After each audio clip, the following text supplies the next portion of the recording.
नमस्कार. पुढारी न्यूजच्या पॉडकास्टमध्ये आपल्या सगळ्यांचं स्वागत. हा जी मेमा शिते वाता शिवा कस्तुरी देस.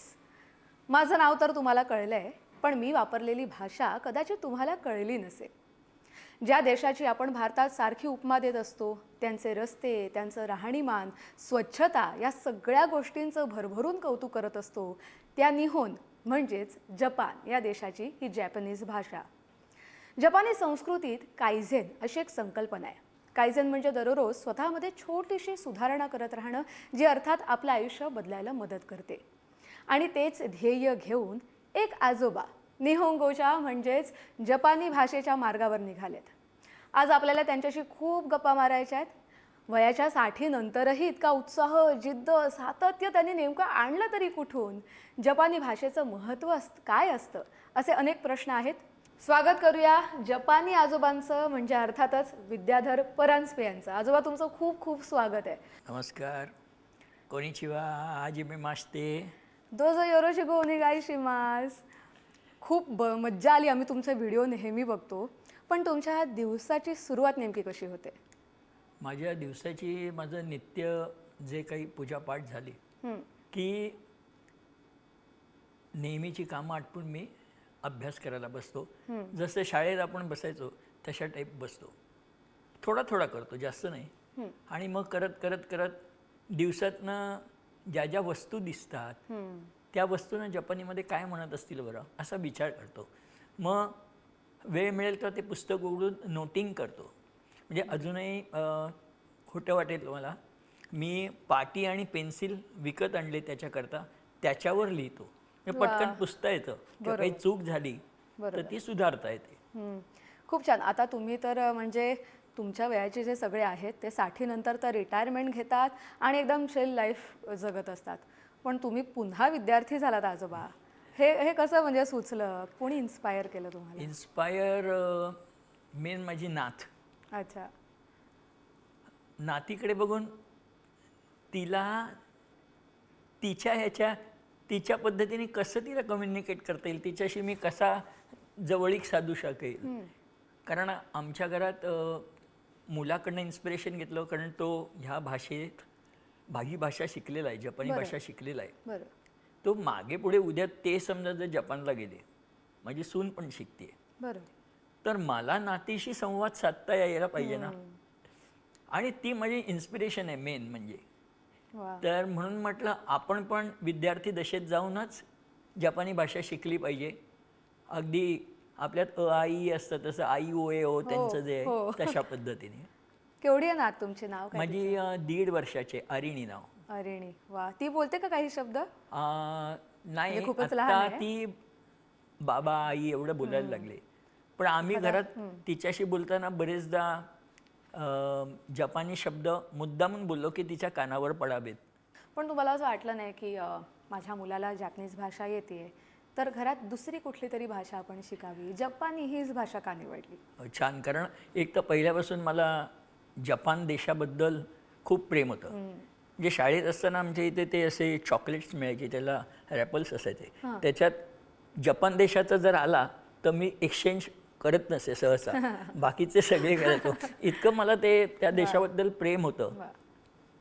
म्हणून जपानी भाषा. जपानी भाषा. आणि मुलगा शिकत असताना मी पाहिलेलं आहे ना, आणि तिथली संस्कृती, बरोबर, तिथली कला ही मला आवडते.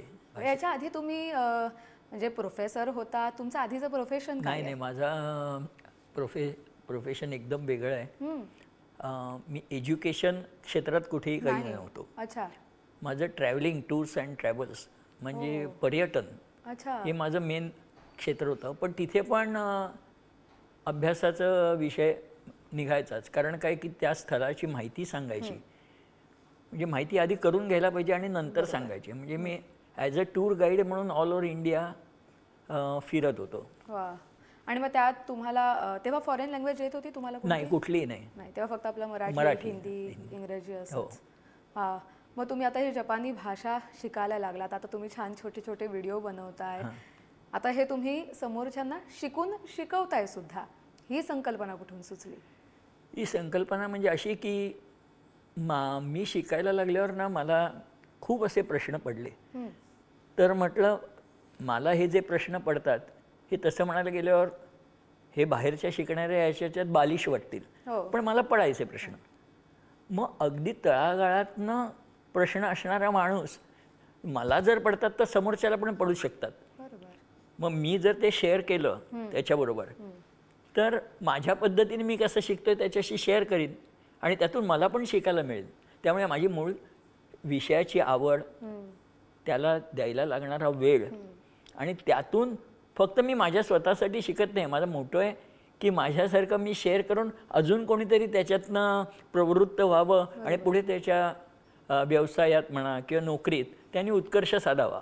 का वाटतं भाषा का शिकावी? आपण मराठी बोलतो, हिंदी, इंग्रजी तर सगळ्या भारतीयांना येतेच, प्लस त्यांची वेगळी मातृभाषा असेल ती पण येते, पण एखादी फॉरेन लँग्वेज का शिकावी? तुम्हाला सांगू खरं एक कारण, तुम्ही जर असं हे वेगळं काहीतरी अचिव्हमेंट करता ना, तेव्हा आता ह्या एजमध्ये विस्मरण आहे, त्याच्यावर जालिम उपाय आहे. मला खूप त्याचा रिझल्ट चांगला आला की तुम्ही तुमच्या पेक्षा काहीतरी वेगळं करायचा प्रयत्न करता तेव्हा त्याचे एफर्ट्स करता किंवा ती जी उत्सुकता असते ना ती तुम्हाला खूप काही देऊन जाते. आणि त्यामुळे मग मी म्हटलं चला मग त्यातल्या त्यात घरात जपानीचं मी बघत होतो 4-5 आणि त्या देशाबद्दलचं पण प्रेम होतं, तर त्यामुळे म्हटलं आपण जपानी भाषाच आपण पहिली शिकली पाहिजे. कठीण आहे भाषा शिकायला? हो, भाषा तसं बघायला कठीण आहे. म्हणजे ते 3 प्रकारची ह्याच्यात हिरागाना, कातागाना आणि कांजी अशी मिळून ती बनते. म्हणजे जपानी जे शब्द आहेत त्याच्यासाठी हिरागाना आहे, ओके, परदेशी जे शब्द आहेत त्याच्यासाठी काताकाना आहे. जपानी माणसांनी परदेशातून जे शब्द बॉरो केले त्यासाठी वेगळी आहे. आणि चायनाकडनं जी आली ती चिन्हांकित एक ती कांजी म्हणून आहे. असे ते 3 मिळून कधी कधी वाक्यात हे 3ही प्रकार येतात. अच्छा, आणि ते सगळे लक्षात ठेवावे लागतात. सगळे लक्षात ठेवा. म्हणजे खरं तर ते चित्रकलाच आहे, ते कॅरेक्टर्स आहेत वेगळे, त्याच्यामुळे एक मेंटल एक्सरसाइज आहे ही. तुमचं किती शिकून झालं या लिपीमधलं? माझी हिरागाना झाली आहे. काताकानातल्या माझ्या 2 ओळी झाल्या आहेत. अच्छा. आ ई उ ए ओ काकी कुके को. अच्छा. हां, आता बाकी शिकतोय मी. याची सुरुवात जी होते पहिली जी रो आहे आ ई उ ए ओ, तो आ आणि ई केलं अच्छा, की त्यापासून एक शब्द होतो आणि तो मराठीत आई म्हणून आहे. म्हणजे त्याचा अर्थ प्रेम आहे. म्हणजे तो शब्द एक मला माहिती आहे, पण मी आता हळूहळू जसं शिकेन तसं मला कळत जाईल. मी नोटिंग करून ठेवतो वही म्हणून. कांजी खूप कठीण आहे, म्हणजे लक्षातच राहत नाही आणि अशा त्या सगळे कॅरेक्टर्स आहेत. मग तुम्ही लक्षात ठेवण्यासाठी काय करता? मस्त आहे प्रश्न. हा प्रश्न मला पण पडला, पण मला ना पहिल्यापासून व्हिज्युअलाइज करायची खूप सवय आहे. त्यामुळे मी ती तोडतो कांजी तोडतो, कारण त्याच्यातले बरेचसे ना कांजी 2 कांजी मिळून एक कांजी तयार झालेली असते ही. आता तशा त्या एकत्र करायचं आणि व्हिज्युअलाइज करायचं की त्याच्यामागे ना खूप शास्त्र आहे, म्हणजे फिलॉसॉफी आहे. तर ते जर अभ्यास करून जर तुम्ही केला ना ती पक्की लक्षात राहते. नेचर, आपला पर्यावरण जे आहे त्यातल्या ज्या गोष्टी आहेत, झाडं असतील, आग असतील, अगदी या छोट्या छोट्या गोष्टींचे मिळून ते कॅरेक्टर्स त्यांनी बनवले. फायर आहे, मिझू आहे म्हणजे वॉटर आहे, ती तशी चिन्ह आहेत की ती आपल्याला अरे हे असं असतं, ट्री दिसतं, मग ही त्यांनी कांजी त्याच्यावर नंतर घेतली नसेल असं म्हणजे आपल्याला शिकता येतं त्यातून खूप.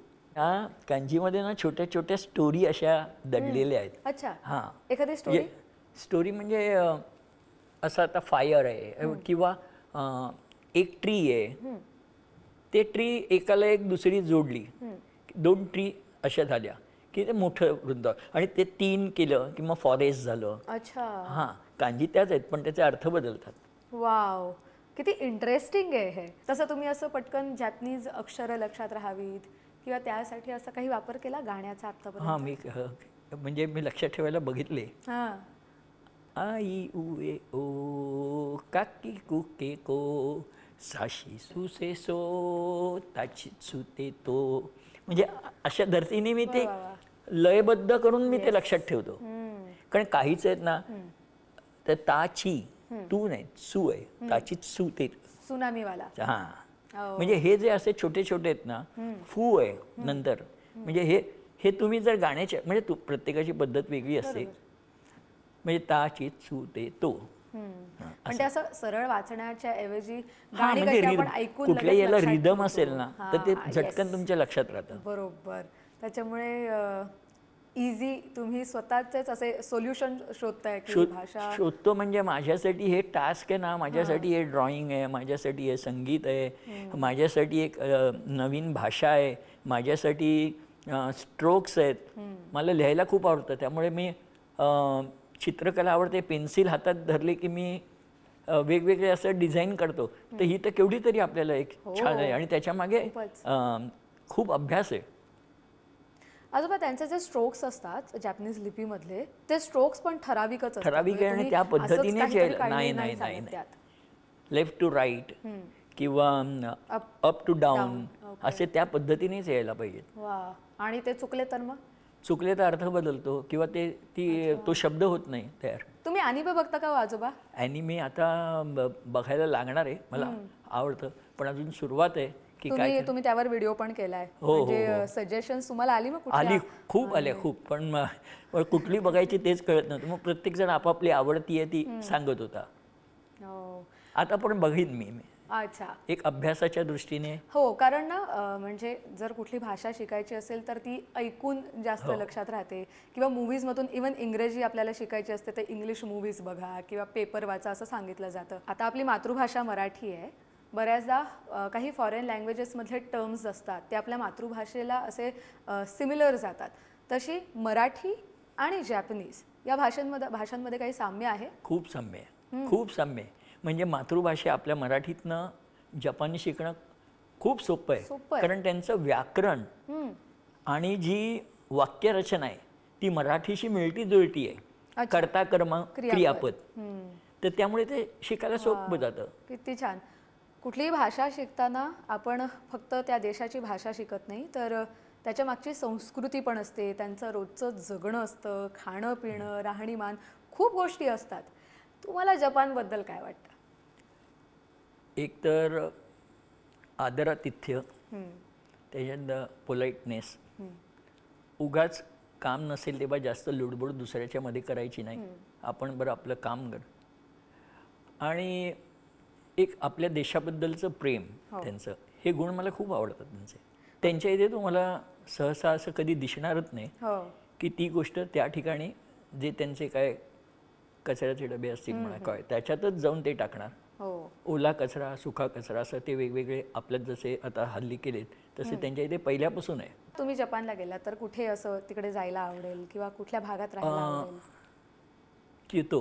क्योतोमध्ये. हां, कारण ते जसं मला विचारलं की काश्मीरमध्ये काय आवडतं मी फिरायचो तर मी पहलगाम सांगायचो.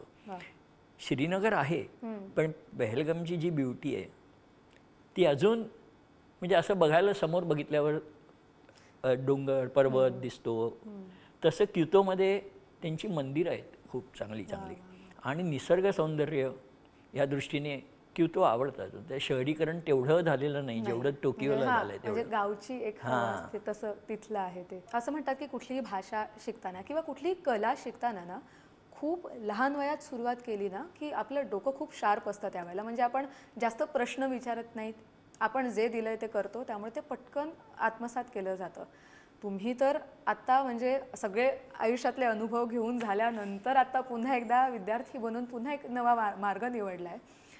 तुम्हाला भाषा शिकताना किती अवघड जातं किंवा काय अडचणींचा सामना करावा लागतो आणि ते तुम्ही टॅकल कसं करता? आता प्रश्न असा पडतो, मला रिफर करायला लागतं. सहसा माझं मी सेल्फ स्टडी करूनच शिकतो, त्यामुळे प्रश्न आले की मला लिहून घेण्याशिवाय मी कुठे क्लास वगैरे असं काही जॉईन नाही केलं. त्यामुळे जाऊन मी लिहून ठेवतो. मग आपले जी माध्यमं आहेत त्या माध्यमातून त्याचं उत्तर शोधायचा प्रयत्न करतो, आणि अगदीच नाही केलं तर मग मुलाला विचारतो मी. तुमचा प्रवास तुम्ही जो सुरू करायचं ठरवलं त्यानंतर घरातल्यांचं काय म्हणणं होतं? कारण प्रत्येकाचं त्याचं काम असतं, कितीही म्हटलं आपण तरी हवा तितका वेळ देता येत नाही. मग घरातले कसे सपोर्ट करतात आजोबा? घरातले सपोर्ट म्हणजे माझ्या मिसेसचा सगळ्यात मोठा त्याच्यात सपोर्टचा भाग आहे. कारण ती काय म्हणाली, मला नाही शिकता येत पण तुम्ही तरी शिका, म्हणून ती मला फुल सपोर्ट करते. म्हणजे अगदी मला अभ्यासाला मी बसलो, जशी लहान मुलं बसतात तशी, तर माझ्या हातात डिश येते, चहा येतो, एवढं कोण करणार आहे? तर ते हे सगळी मला मदत करते, म्हणून मला शिकता येतं लवकर. तुमची जी पिढी आहे आत्ता थोडी सोशल मीडियावर रुळतीये, त्याच्यामुळे आता इंस्टाग्राम हे तर सगळ्यांचंच आवडतं साधन झालं आहे. म्हणजे काही झालं तरी आपल्याला इंस्टाग्रामवर सगळ्यात आधी कळतं.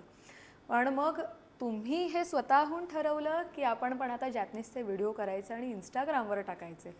ते कसं, म्हणजे ती प्रोसेस कशी होती? म्हणजे तुम्ही शिकायला तर घेतलं. मी शिकायला घेतलं ॲक्च्युली. घरामध्ये चर्चा जेव्हा झाली तेव्हा माझं हे अभ्यासाची आवड बघून मुलांनी मला सजेस्ट केलं अच्छा. की तुम्ही शिकताय ना, तुम्ही शिकता शिकता तुम्ही दुसऱ्याशी पण शेअर करा आणि पुढे हे करा. बाकीची सगळी जबाबदारी मी घेतो, कारण मला टेक्निकल काही कळत नाही त्याच्यातलं. मग एडिट वगैरे सगळं मुलगाच करतो. नंतर मी बोर्ड विकत घेऊन आलो अच्छा. आणि आता बोर्डावर मार्करने लिहितो Yes. आणि शेअर करतो. तुम्ही तुमचं ते ड्रॉइंग्स पण बघितलं आम्ही, हो, खूप मी छान आत्ताच बोर्डवर. काढली आहेत. किती मस्त. नारुतो आणि नारुतो अनिमे कॅरेक्टर हो, anime character. म्हणजे एक यंगस्टर्सना रिलेट करणारी ही गोष्ट आहे. कारण सगळे नारुटोचे ते एवढे फॅन आहेत.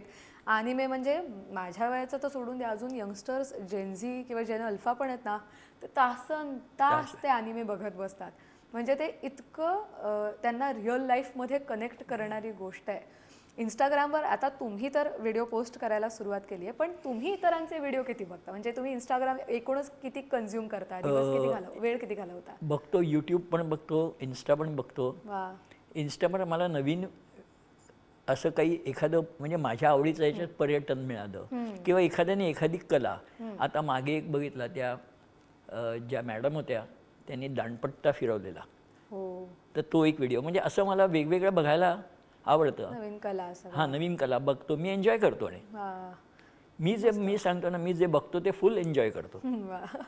आजोबा, असा एखादा किस्सा आहे का की आता आज व्हिडिओ पोस्ट करायचा आहे पण काहीच कंटेंट तयार नाही आहे, मी काय घालू, मी अजून काही लिहिलं नाही आहे, किंवा हा एखादा शब्द, याचा कॅरेक्टर मला लिहिता येत नाही आणि सगळीच गडबड झाली आणि ती काठाला येऊन पोहोचलंय सगळं, असं कधी झालं? झालंय 100 डेज एकदा काय झालं, मला एक शब्द आहे ना, तो ना म्हणजे डोक्यात म्हणजे शिरत नव्हता की मी कसा एक्सप्लेन करू. बरोबर. मी आधी नीट समजू शकलो नव्हतो. मग मी ना त्यावेळेला दुसरा शब्द बदलला अच्छा. आणि तो हे केला. पण तो केला ना, वरचे थोडेसे शब्द थोडेसे साधे होते ना, म्हणून हा मग मी ॲनिमेमधला केला की त्याच्यात उलटं माझा जास्त वेळ गेला, कारण ते मला चित्र काढायला लागलं त्याच्यात. आता पुढचं तुमचं 100 डेजचं चॅलेंज आहे बरोबर, भाषा शिकायचं. त्यात तुम्ही रोज फक्त काही शब्द, 3 शब्द दररोज. 3 शब्द शिकवता. तुम्ही जेव्हा पहिला व्हिडिओ टाकला तेव्हा त्याला कसा रिस्पॉन्स मिळाला? पहिला म्हणजे 0 डेज मी टाकलेला पहिला. म्हणजे सुरू होण्याच्या आधी संकल्पना मांडलेली 100 दिवसाची, मी अशी अशी करतोय, मी शिकणार आणि तुमच्याबरोबर शेअर करणार आहे, तर तुम्ही मला काही चुकलं किंवा काही असेल तर मला सजेस्ट करा. बरोबर. म्हणजे ते काही नाही झालं. आणि मला म्हणजे ह्याच्यातलं शून्य माहिती काही हे. आणि त्याच्यानंतर मग पहिल्या दिवसाचा दुसरा दिला आणि मला आठवतो तो दिवस. तर दोघेजणं, मुलगा आणि सून, मी आत बसलेलो हसत असं, बाबा बघितलं का? म्हटलं काय? म्हणजे काल व्हिडिओ टाकलाय. नाही, हो व्हायरल झालाय. म्हणजे म्हटलं काय असतो बाबा हे? तर ते म्हणाले व्हायरल म्हणजे तो लोकांना आवडला आहे. हां म्हटलं मग ते काय, म्हणजे ते बदाम असे भरपूर. हा म्हणाले बरोबर, तुम्ही एवढे लाईक्स ते लक्षात ठेवा.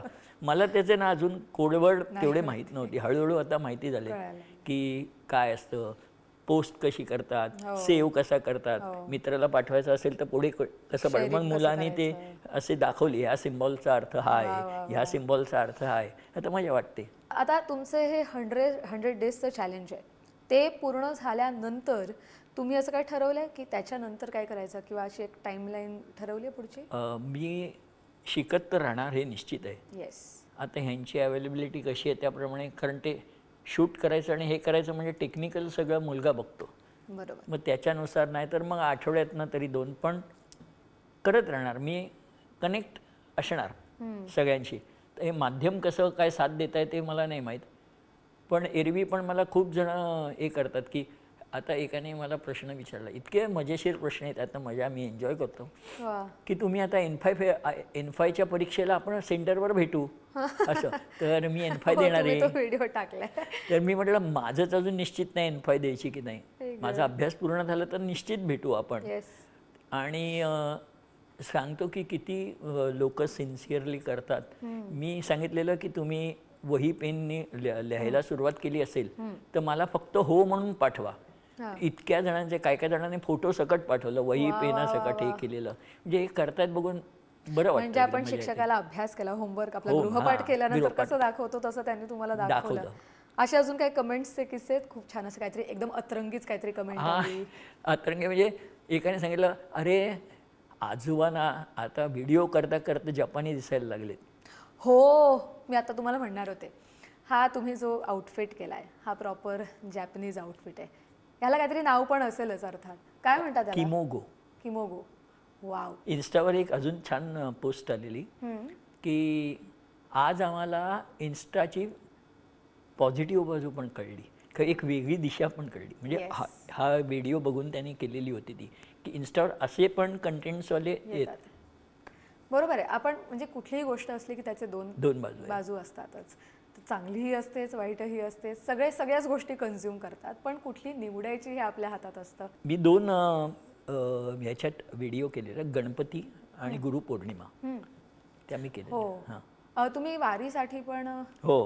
केलेला जपानी माणूस इंडियात आला आणि पांडुरंगाच्या मूर्तीपुढे उभं राहिला तर तो काय म्हणेल असं एक केलेलं. आणि दुसरं गुरुपौर्णिमेला जो जो जयाचा घेतला गुण तो तो गुरु केला जाणं, जगासाठी अपारपूर्ण जग संपूर्ण गुरु असेल. नॉलेज हे पण एक गुरु आहेत आपल्याला. पुस्तकाला आपण गुरुच आहे. रस सरस्वती म्हणून नमस्कार करतो. तर ज्ञान आणि ते कधी फसवणारं नाही आहे तुम्हाला, बरोबर. की त्याची जर तुम्ही कास धरलीत ना तर एक ना एक दिवस ते तुम्हाला अशा पदावर नेऊन पोहोचेल की तुम्हाला त्याची कल्पना पण नसेल, पण त्याची कास धरली पाहिजे आणि प्रेमाने आवडीने केलं पाहिजे ते. भारतात इकिगाई नावाचं एक पुस्तक खूप व्हायरल आहे आणि इकिगाई हा जॅपनीज शब्द आहे. त्याचा अर्थही खूप छान आहे. असे खूप शब्द आहेत, खूप संकल्पना आहेत जॅपनीजमध्ये जे सगळेच त्यांच्या डेली लाईफमध्ये कन्झ्युम करत असतात. अशा खूप छान काही संकल्पना तुम्हाला माहीत आहेत, त्याच्याबद्दल आम्हाला काहीतरी सांगा ना. की एक तो पहिला पॉईंट की मला जी आवड आहे, पहिली तुमची आवड तुम्ही शोधा, त्याच्यावर प्रेम करा आणि ते इतकं करा प्रेम की ते तुम्ही आत्मसात कराल आणि ते दुसऱ्याबरोबर शेअर करा. फक्त स्वार्थासाठी नको, कारण तुम्ही एक देणं लागतं, समाजाचं देणं लागतं, ते शेअर द्या. आणि एकदम तुम्ही आमूलाग्र बदल असा करू नका की आज मला ही दुनिया 100% होईल. नाही, दररोज एक टक्का करत जा, थेंबे थेंबे तळेसाचे, आणि मग ते तुम्ही अचिव्हमेंट करता ती. आणि तिसरं एक छानपैकी घेतलं की वेस्टेज करू नका, संधी वाया घालवू नका. तुमचा मुलगा जॅपनीज भाषा शिकतो, जसं मी म्हटलं मगाशी की आपण फक्त भाषा शिकत नाही, आपण तिथली संस्कृती, कल्चर सगळंच शिकतो आपण त्यातलं. मग असं तुम्हाला कधी वाटलं की यार आपण जाऊया तिकडे, किंवा पुढचं तुमचं प्लॅनिंग आहे का जायचं? निश्चित जाणार, प्रयत्न करणार. त्याच्यावर एक आठवलं, पटकन सांगतो. येस. एक कमेंट आलेली, अरे सगळ्यांनी आजोबांना पैसे जमवा आणि जपानला पाठवा. वा वा वा वा वा. आराम, किंवा आपण म्हणतो ना की तर त्याची संकल्पना फक्त झोप नाही आहे. तुमच्या आवडीच्या क्षेत्रात तुम्ही रममाण करा, तरी पण माइंडला तुमच्या शांतता मिळते, रिलॅक्सेशन मिळतं. करेक्ट. त्याच्यामुळे आवडीची गोष्ट करा. तू बाकी काही शिका असं नाही, एखादा गेम खेळा किंवा वाद्य वाजवा, वाचन करा. आता तुमचं घरातलं वातावरण तर खूप छान आहे, कारण सगळे तुम्हाला एनकरेज करतात. पण जेव्हा तुम्ही असे एकदम कॉन्सन्ट्रेट करून अभ्यासाला बसता तेव्हा तुमची नात अशी हळूच येते का मध्ये? अरे बापरे, तू तर मोठं डिस्टर्बन्स होतो. पण डिस्टर्बन्स असं नाही, पण मी काहीतरी असं एक छानपैकी करत असतो आणि तिला बाजूला पेन, ते माझंच पेन हवं असतं. मग ती मार्करने माझ्या हातातनं खेचून घेते आणि स्वतः बोर्डावर काढते. मग तिला मी हे करून देतो. मग ते थोडा वेळ तिचं ते ड्रॉइंग बिंग झालं, अशा रेषा बिशा काय काढून, की मग ते पुसून टाकून परत अभ्यासाला नवीन सुरुवात करायची. वा वा वा वा. त्याच्यामुळे तुमचा एक म्हणजे अभ्यास पण होतोच. आणि ती बिलीव्ह नाही करणार, तिला पेन म्हणता येत नाही. अच्छा. ती पेप्पे म्हणते, म्हणजे पेन. पण ती तासन तास कागदावर पेन्सिल किंवा ह्याच्यावर घेऊन गिरवत बसते काही ना काहीतरी. ती तिच्या आवडीचं, म्हणजे तिला त्याची आवड आता निर्माण झाली आहे. 100 डेजचं चॅलेंज घेऊन सुरू केलेला तुमचा हा प्रवास आहे. तो आता 35 व्हिडिओपर्यंत पोहोचलाय. हा प्रवास असाच पुढे चालत राहू दे. 100 दिवस झाल्यानंतर आणखी पुढचे 100 दिवस येऊ देत आणि हे अविरत सुरू राहू दे. आपण नेहमी म्हणतो की कोणतीही गोष्ट शिकायला, सुरू करायला वयाची अट नसते. त्यामुळे माणूस हा मरेपर्यंत विद्यार्थी दशेतच असतो आणि त्याचंच हे उदाहरण आपल्यासमोर आहे. जपानी आजोबा ज्यांनी चक्क वयाच्या 60 नंतर भाषा आत्मसात करण्याचा प्रयास सुरू केला आणि ते आता सगळ्या सोशल मीडियावरती असलेल्या सगळ्या तरुणाईला ते शिकवत आहेत. हा त्यांचा प्रवास खूप छान आहे आणि आपण त्यांना तर ऑल द बेस्ट करूया. तुमचा हा प्रवास असाच अविरत सुरू राहू द्या आजोबा. तुम्हाला ऑल द बेस्ट पुढच्या सगळ्या तुमच्या व्हिडिओजसाठी आणि आम्हाला तुमच्याकडून खूप छान छान कंटेंट हवा आहे. कस्तुरी, तुला आणि पुढारीच्या सगळ्या टीमला धन्यवाद मला आज इथे बोलवल्याबद्दल. माताने माताने.